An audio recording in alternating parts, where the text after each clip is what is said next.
Mayong hapon na nasa dadre.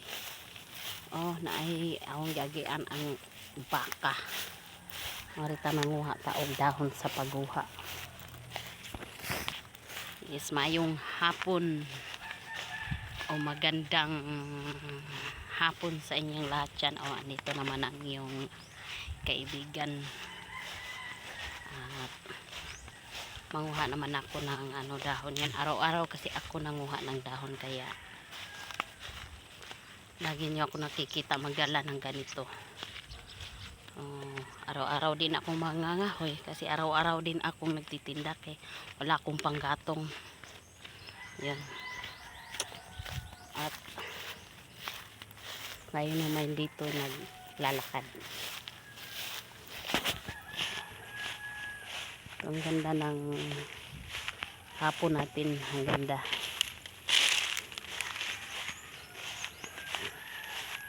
Tinatagalog ko na lang kay lagi naman puro Bisaya yung salita ko. Dito ako, yan. Dito ako palagi. Ina-alternate ko pala, hindi yung lagi-lagi na lang. Noon yung mayroon pa akong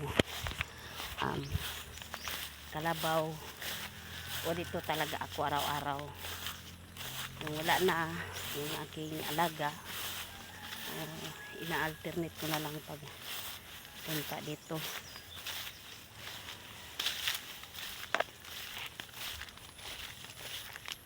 Then iba naman yung hindi naman araw-araw dito, naubos din naman yung panggatong. Mga isang linggo bago undahan dito uli. Kasi iba naman din.